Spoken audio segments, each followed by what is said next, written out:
Thomas's branch line is important, and so is Edward's. But their track and bridges are not so strong as those on the main line. Sir Topham Hatt does not allow the heavier main line engines like Gordon to run on them. But one day, the way Gordon was talking, you would have thought Sir Topham Hatt had given this order for quite another reason. "It's not fair," grumbled Gordon. "What isn't fair?" asked Edward. "Letting branch line diesels pull main line trains." "Never mind, Gordon. I'm sure Boko will let you pull his freight cars sometimes." Gordon spluttered. "I won't pull Boko's dirty cars. I won't run on branch lines." "Why not? It would be a nice change." "Sir Topham Hatt would never approve," huffed Gordon. "Branch lines are vulgar." Gordon puffed away. Edward chuckled and followed him to the station. Every evening, the two engines pull two fast trains from the station. Gordon always leaves first with an express for the main line. Edward follows 5 minutes later with his train for the branch line.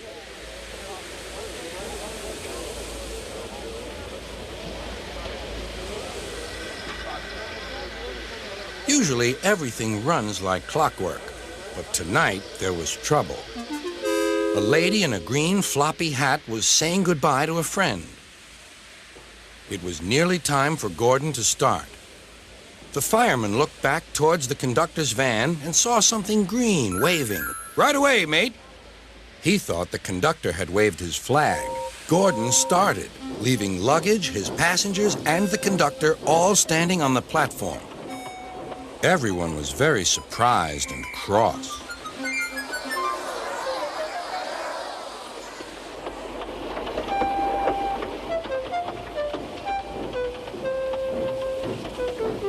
To make matters worse, by the time Gordon had been stopped and brought back, Edward was already late with his train.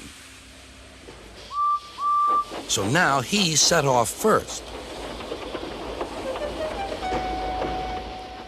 But the signalman at the junction wasn't told about the change. By mistake, he sent Edward along the main line. Gordon was sent along the branch and arrived cold and cross on one of the sidings near the harbor.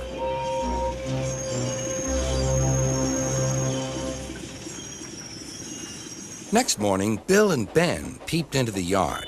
There were no cars for them, but they didn't mind that. Teasing Gordon would be much better fun.